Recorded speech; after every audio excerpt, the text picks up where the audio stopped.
So for this video, I'll be doing my June wrap-up, all of the books that I managed to finish in the month of June. And I will say June was a pretty solid reading month for me. Even though I had a couple of duds, it still turned out to be great. And I ended up reading a lot of great books, a lot of new favorites, and of course, we'll get to those further in the video. So without further ado, let's go ahead and jump right into it.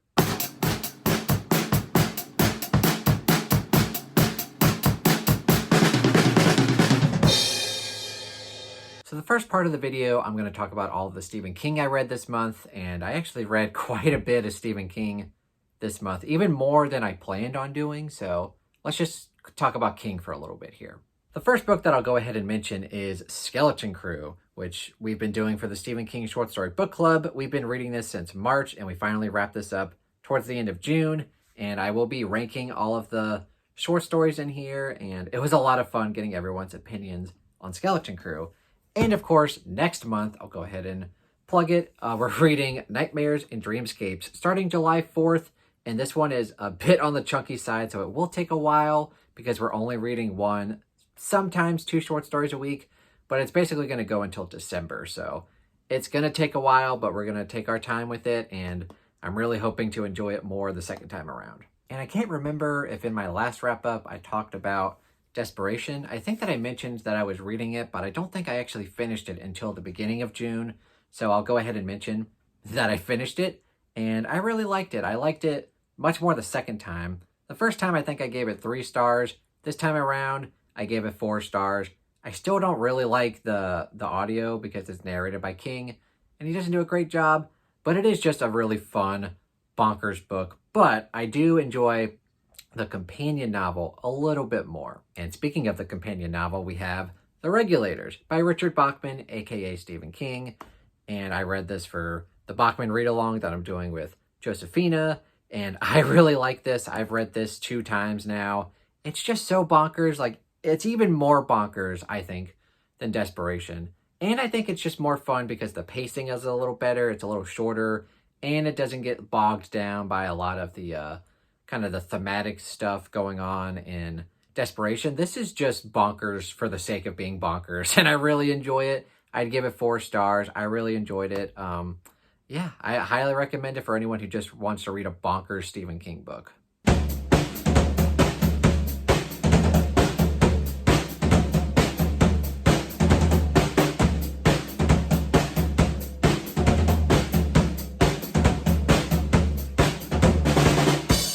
Also, at the time of filming, I have not yet completed this book, but I will be finishing it up in the last few days of June here, and that would be Dark Tower, book 4.5, The Wind Through the Keyhole. Not one of my all-time favorite Dark Tower books. I still enjoy it, but it was written like 8 years after the final book, and it's not really necessary for the story, but it is. I still enjoy it for what it is. It's not the best, but it's not the worst in my mind, so I will eventually finish this up in June while I'm, after I record this, and yeah, I'll have a decent time with it. I also picked up The Eyes of the Dragon by Stephen King, sort of on a whim. This is one of the very first Stephen King novels I actually read. I think I read it after The Girl Who Loved Tom Gordon. That was my first. I read this way back in middle school, and I enjoyed it, but it was one of those things where I grew up watching Stephen King movies, and I was like, this is nothing like the Stephen King movies that I grew up with. But then after college, I started reading Stephen King, and then I went back and read this, and I really enjoyed it, and I just reread it in June. I also had a great time with it, so I've read this book like 3 times now. It's really good. I will say I enjoy the first half slightly more. The second half kind of gets bogged down by a lot of character perspectives, but I still really enjoy it for what it is. I love the story, love the characters. I think I would give this 4.5 stars. It's just a very cozy, very different than what Stephen King normally writes, but I really enjoyed it anyway. And probably my favorite King book that I've read in the month of June, and just one of my favorite King books in general, and that would have to be Carrie. I love this book, and I'm so glad that it was the Patreon Wheel Spin winner for the month of June, not only because it's one of my favorites, because also it's very short. But it's so good. I love this. It's firmly in my top 10 for Stephen King. I won't go into too much detail about why I love it so much because I did a dedicated review for it on the channel, and I'll of course link that down below. So go check that out if you haven't seen it yet, but just know that I love this book. I give it 5 stars. Carrie White's one of my all-time favorite Stephen King protagonists. I love how the story is written in epistolary style and large chunks of it, and it's just so good. If you're a King fan and you haven't read Carrie yet, I would highly recommend you checking it out.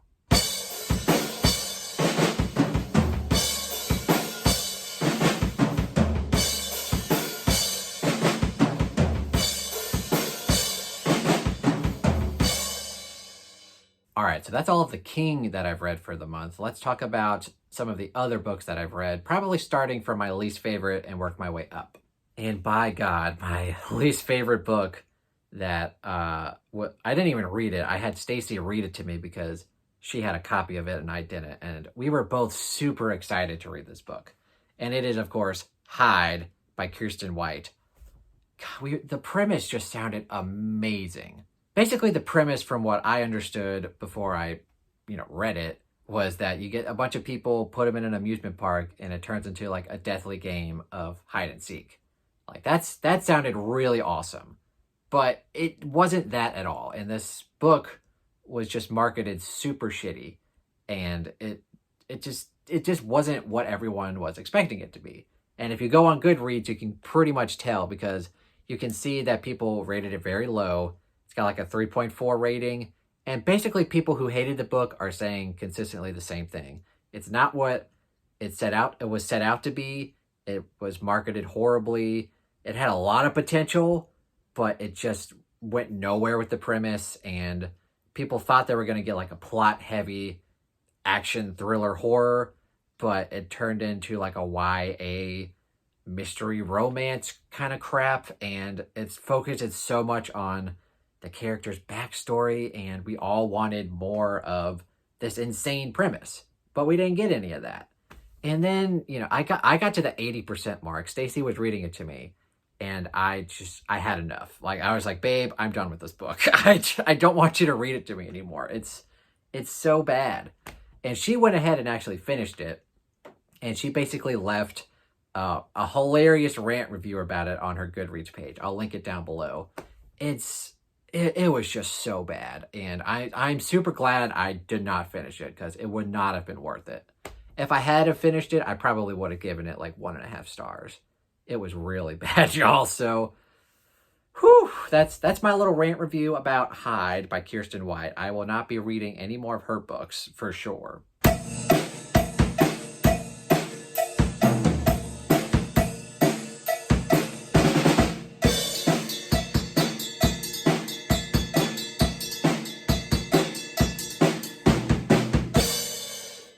Another book that I found to be very disappointing because I had read another one of this author's books and I really enjoyed it. And I got excited for this one and it just wasn't good in my opinion. Very unpopular opinion, but I'm going to have to go with The Road by Cormac McCarthy. I really didn't enjoy most of this book. It had moments of brilliance, but only moments. Like my overall reading experience was not great. I would end up giving this like between 2.5 stars, somewhere in that vicinity. But I read No Country for Old Men and really enjoyed it. The dialogue was superb and the story was great. For this one, the writing style was just very overly simplistic and the dialogue was pretty bad in my opinion. I did not enjoy the dialogue. But like I said, it had moments of brilliance where I'm like, it could have been really good, but it just wasn't. And yeah, I'm not done reading Cormac McCarthy, but I feel like his Westerns are going to be more for my taste. Whereas this one was like post-apocalyptic, only 2 characters, and both of them were fairly bland in my opinion. So yeah, I really didn't enjoy this. I will be unhauling it, and yeah, just not for me.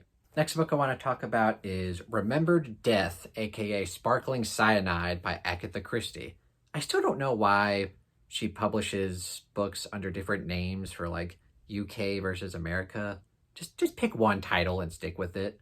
I'm sure it's the publishing company that's doing that, but still, it's nuggety. But anyway, I'm trying to read more Agatha Christie. I've been trying to at least do one a month. This one was one that I've been wanting to read for a while, and I really enjoyed it. It's one of her standalones.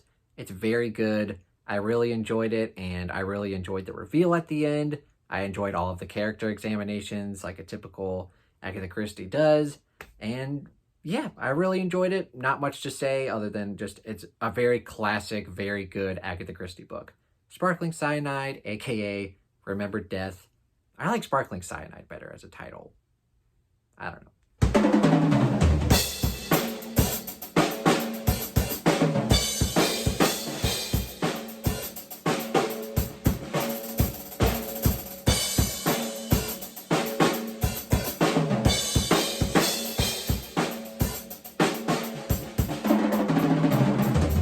I think before I talk about my 3 favorite books that I read in the month of June, I'm going to go ahead and talk about some of the shorter books that I read for my 10 book challenge for the Whateverathon. I made a vlog video for those of you who don't know and who haven't watched it yet.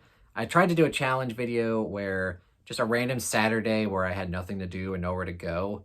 I tried to read like 10 really short books in a day, and spoiler alert, I did not do that, but I did read 8 things that day. So I wanted to just go ahead and quickly mention a lot of those. The first thing I did that day was reread The Test by Sylvain Neville, one of my favorite novellas, and obviously Sylvain Neville, author of The Themis Files, one of my favorite authors of all time. I really love this novella, give it 5 stars, just absolutely good, and I love it. I also reread The Ice Dragon by George R.R. Martin, of course my favorite author, and this is actually a short story that's basically turned into almost like a children's book, kind of. And it's got really cool illustrations without. And 5 stars, really love it. Again, go watch the video for more details about it. Speaking of George R.R. Martin, I also read a couple of his comic books, short stories from like the 70s and 80s that got turned into comic books. One of them was Meat House Man, which is one of the most like fucked up stories I've ever read. Really cool comic book. And also In the House of the Worm, one of his better short stories turned into really cool comic book. So I really liked both of these. I also read a little short story, Next of Kin by Dan Wells. Very short, it's like 30 pages. It says it's a novella, which is bullshit. It's like 30 pages. But anyway, it takes place in between the 2 John Cleaver trilogies. So this is like book 3.5, sort of. It's pretty good, although it's not written from John Cleaver's perspective like all 6 of the other books are. So it wasn't quite as good as that, but it was still interesting to read, and I highly recommend it for anyone who's read the first trilogy and wants to get into the second trilogy. I also read Dinosaur Tales by Ray Bradbury, and this was like half a reread and half new to me because there's 3 standout stories in here that I've already read before, and if you haven't noticed, I'm a really big Ray Bradbury fan. I have almost all of his books. And so the 3 like famous ones that are in here I've read before, and of course they all have to do with dinosaurs. And then there was one in here that was new to me that was pretty good, but then a couple of the other ones were more like poems, and I'm not a huge fan of poetry. Ray Bradbury should just probably stick with short stories, but there's really cool drawings in here, including this one that's just utterly terrifying. Look at that shit. But anyway, it's Ray Bradbury, and I'll read anything he writes, so yeah. Ray Bradbury, Dinosaur Tales. I also listened to Finn by Stephen King, which is like a Scribd exclusive short story. It was pretty good, not like one of his all-time best short stories, but it was worth a listen. So if you're a constant reader and you haven't checked that out, go to Scribd. It's on Scribd. You can listen to it. It takes like an hour, and if you speed it up, like 40 minutes. It was pretty good. I don't want you to go into it knowing anything, so just go check it out. You'll have a good time. I also listened to Welcome to My Panic by Billie Joe Armstrong, and I listened to this on Audible for free, and it's essentially Billie Joe Armstrong's sort of like hour-long memoir kind of deal. And if you don't know, Billie Joe Armstrong is the singer/guitar player for one of my favorite bands, Green Day, and it was fun to get his sort of very brief life story. And in between, it was funny because I didn't know this, but there was like songs in the middle of like his 10-minute chapters. So I would like listen to the parts where he's speaking. I would speed that up, and then I'd have to slow it back down to listen to the music. Otherwise, the music was just like super fast. I was like, holy crap, I need to slow that down. But anyway, I had a pretty good time with that one. So that kind of wraps up my challenge video in a nutshell.